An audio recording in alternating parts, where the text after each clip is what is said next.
Class के किसी student को क्लास के दूसरे स्टूडेंट यदि हरास करें या उसे परेशान करें, उसको चिढ़ाएं किसी न किसी प्रकार से, तो क्या ये आपको अच्छा लगेगा या बुरा लगेगा। नमस्कार दोस्तों, मेरा नाम है विष्णु और आप मुझे देख रहे हैं विपुल क्लासेस पर। तो इसी स्टोरी से रिगार्डिंग आज हम पढ़ते हैं chapter number 6 class 10th English, the 100 dresses part 2। तो द 100 ड्रेसेस पार्ट 2 का स्टोरी एस्टर के द्वारा जो लिखा गया है वो भी बिल्कुल इसी प्रकार से है कि एक लड़की जो वेंडा पेट्रोन्स्की है उसको क्लास की दूसरी लड़कियां मैडेलिन और पैगी चिढ़ाती हैं और इस वजह से वो शहर छोड़ करके किसी दूसरे शहर में चली जाती है। तो आइए दोस्तों स्टोरी की शुरुआत करते हैं। तो कहानी की शुरुआत कुछ इस प्रकार से होती है कि रूम नंबर 13 में क्लास चल रही है। क्लास के अंदर टीचर मिस मैसन मौजूद हैं। इससे प्रीवियस स्टोरी में मिस मैसन ने अनाउंस किया था विनर्स के नाम, यानी ड्राइंग कॉन्टेस्ट हुआ था पहले वाली स्टोरी में। यदि आपने वो वाली स्टोरी नहीं देखी है तो लिंक आई बटन में है, आप जाकर के देख सकते हैं। तो दोस्तों क्या होता है कि वहाँ पर विनर्स के नाम को अनाउंस कर चुकी हैं मिस मैसन, क्लास की टीचर हैं। और मिस मैसन ने अनाउंस कर दिया था कि लड़कों में जो ड्राइंग कॉन्टेस्ट हुआ था उसको जीता था जैक बेगल्स ने, और लड़कियों में जो विजयी रही थी वो वेंडा पेट्रोन्स्की रही थी।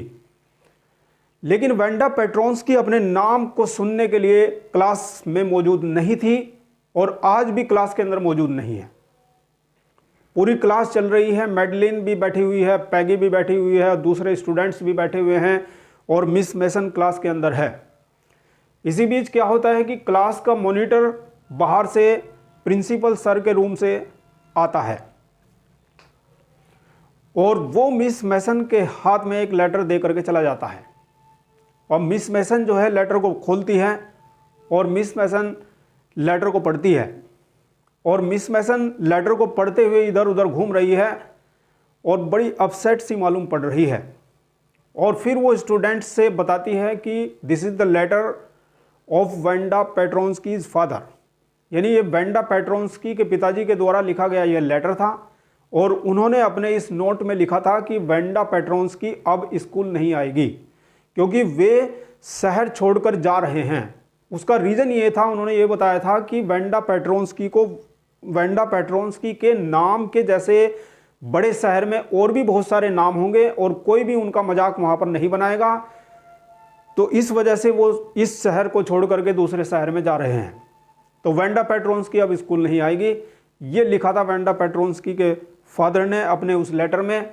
और मिस मैसन पूरी क्लास को ये लेटर पढ़ के सुनाती है, लेकिन फिर मिस मैसन ये भी कहती है कि मुझे नहीं लगता कि मेरी क्लास का कोई स्टूडेंट ऐसा हो जिसने वेंडा पेट्रोन्स्की को परेशान किया हो या वेंडा पेट्रोन्स्की का मजाक बनाया हो। उन्होंने ऐसे ही लिख दिया है। तो मिस मैसन ऐसे बोलती है, लेकिन कहीं ना कहीं पैगी और जो मैडलिन है वो अपने आप में सॉरी महसूस करती हैं, यानी वो बहुत ज़्यादा शर्मिंदगी महसूस करती हैं।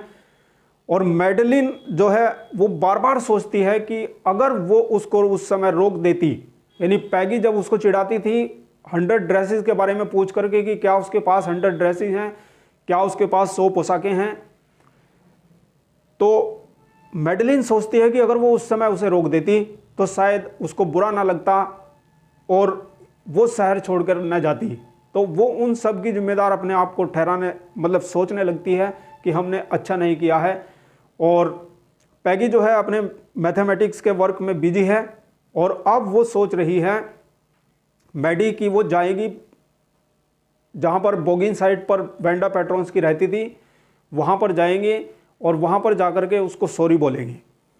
अभी ये बात पैगी को उसने नहीं बोला है, लेकिन पैगी जो है उसी के पास आ जाती है, मैडी के पास आ जाती है और मैडी से बोलती है कि चलो चल करके वहाँ पर देखते हैं।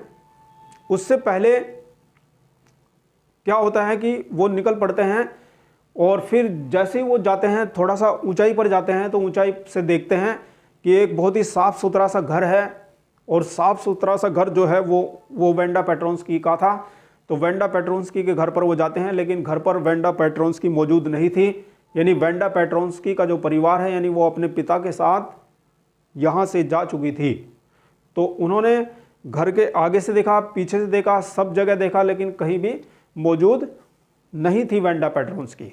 और वेंडा पेट्रोन्स्की के पास एक ब्लू कलर की यूनिफॉर्म हुआ करती थी जिसमें बहुत सारे रिंकल हुआ करते थे, यानी कभी भी उसको आयरन नहीं किया गया था, लेकिन वो साफ़ सुथरी मालूम पड़ती थी उसकी ड्रेस। तो इसी प्रकार से उनका घर भी साफ़ सुथरा मालूम पड़ता था।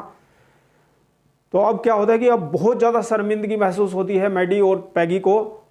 वो सोचती हैं कि अब वो चली गई है, यानी हम उसे सॉरी भी नहीं बोल पाए हैं और ये हमारी वजह से हुआ है। जबकि पैगी ऐसी लड़की नहीं थी, यानी पैगी ने इंटेंशनली ऐसा नहीं किया था, यानी उसका इरादा नहीं था उसको हर्ट करना, लेकिन अनजाने में क्या हो गया उसको पता नहीं था। अब वो वापस आ जाते हैं। अब वापस आ जाते हैं तो पैगी और मैडी जो है वो लेटर लिखते हैं और लेटर में उसको वो डायरेक्टली सॉरी तो नहीं लिखते हैं, लेकिन उसको कहते हैं, मतलब सॉरी टाइप का ही लेटर लिखते हैं कि भाई जो कुछ हुआ है वो हमारी वजह से हुआ है, हम आपको अभी ऐसे मतलब ट्रीट नहीं करेंगे, तुम जो है वापस आ जाओ, इस तरह से कुछ लिखते हैं। और लेटर पर जो एड्रेस डालते हैं वो वही बोगिन्स हाइट वाला एड्रेस डालते हैं और उसको लिख देते हैं फॉरवर्ड। तो उनको पता नहीं है कि वो कहाँ चली गई है, तो उस लेटर को वो जो है फॉरवर्ड कर देती हैं, लेकिन पता नहीं लेटर मिला है या नहीं मिला है। तो यही सोचती है पैडी और मैगी कि शायद लेटर मिल गया है, लेकिन उन्हें फॉरगिव नहीं किया है, वेंडा पेट्रोन्स्की ने उनको क्षमा नहीं किया है, यही सोचती रहती हैं। अब धीरे धीरे मैडेलिन सोचती है कि उसको ऐसा नहीं करना चाहिए था, उसको पैगी को रोकना चाहिए था उसको चिढ़ाने से, और यदि वो पहले से ही उसको चिढ़ाने से रोक देती तो शायद ये सब कुछ ना होता। वेंडा पेट्रोन्स्की लगातार स्कूल आती रहती और वेंडा पेट्रोन्स्की घर छोड़कर ना जाती, यदि मतलब इस शहर को छोड़ करके वो कहीं ना जाती। अपने ऊपर मतलब सोचती है कि ऐसा मेरी वजह से हुआ है। तो धीरे धीरे इस समय ऐसे ही चलता रहता है। अब क्या होता है कि 25 दिसंबर यानी 25 दिसंबर क्रिसमस का डे आने वाला है और क्रिसमस के डेज के बाद छुट्टियां पड़ने वाली हैं। तो उससे पहले सब कुछ ब्यूटीफुल लग रहा है, यानी स्कूल भी बहुत अच्छे से सजा हुआ है और जो शहर है वो भी बहुत अच्छा लग रहा है, तो बहुत ही सुंदर महसूस हो रहा है। अब क्या होता है कि एक दिन पहले फिर से एक लेटर आता है मिस मैसन के पास, और वो लेटर वेंडा पेट्रोन्स्की के द्वारा लिखा गया था। अब वेंडा पेट्रोन्स्की के लेटर को खोला जाता है और मिस मैसन उसको पढ़ करके क्लासरूम में सुनाती हैं और वो कहती हैं कि रूम नंबर 13 में आप सब कैसे हैं, यानी सभी का हालचाल पूछती है वेंडा पेट्रोन्स्की। और इस पहले सेंटेंस से ही पता चल जाता है कि वो किसी से नाराज़ नहीं थी, यानी उसे किसी से भी कोई गिला शिकवा नहीं था। फिर वो कहती है कि सभी को, जो मैंने 100 ड्रेसेस स्केच बनाए थे 100 ड्रेसेस के, जिसमें वो विनर रही थी, तो वो क्लासरूम के अंदर सजे हुए थे। और वो कहती है कि इन सब को स्टूडेंट्स को दे दो, यानी आप सब इन सब को ले जाना। और ग्रीन वाली जो ड्रेस है, ग्रीन वाली ड्रेस पैगी के लिए है और ब्लू वाली ड्रेस मैडेलिन के लिए है। तो मिस मैसन जो है ग्रीन वाली पैगी को दे देती है और ब्लू वाली दे देती है मैडेलिन को, और बाकी सभी स्टूडेंट जो है हंसी खुशी से बहुत ही खुश हैं और उन पोशाकों के जो स्केच वेंडा पेट्रोन्स्की ने बनाए थे उन सब को ले जाते हुए बड़े खुश हैं स्टूडेंट्स। अब जब वो घर चली जाती है मैडी, तो मैडी उस ब्लू कलर के यूनिफॉर्म के स्केच को टांगना चाहती है दीवार पर, और जब वो उसे दीवार पर टांग भी देती है तो उसको गौर से देखती है। अब जब उसने गौर से देखा तो वो बहुत ज़्यादा सरप्राइज हो जाती है ये देखकर कि ये तो मैं हूँ, यानी वेंडा पेट्रोन्स्की ने मैडेलिन को बनाया था उसमें, और मैडेलिन के लिए वो पोशाक बनाई थी। और वो दौड़ी दौड़ी फिर जाती है पैगी के पास, और फिर पैगी के पास जाकर के देखती है कि पैगी को के पास जो ग्रीन कलर की ड्रेस वाला स्केच है उसमें उसने पैगी को बनाया था। तो इस प्रकार से अब दोनों के बीच में बातचीत होती है और मैडेलिन और पैगी दोनों आपस में बातें करती हैं और वो कहती हैं कि मैंने कहा था ना कि वो हमसे बुरा नहीं मानेगी, और देखो वो हमसे कितना प्यार करती थी वेंडा पेट्रोन्स्की, और उसने हमें बनाया है। तो इस तरह से माय डियर स्टूडेंट्स, ये चैप्टर ये स्टोरी यहाँ पर ख़त्म हो जाती है। ये स्टोरी आपको कैसे लगी कमेंट सेक्शन में आप ज़रूर बताइएगा। और यदि आप इसी प्रकार से स्टोरीज़ को मेरे साथ पढ़ना चाहते हैं तो आप इस वीडियो को कर दीजिए लाइक और चैनल को कर दीजिए subscribe. Thank you very much for watching. मिलते हैं नेक्स्ट वीडियो में।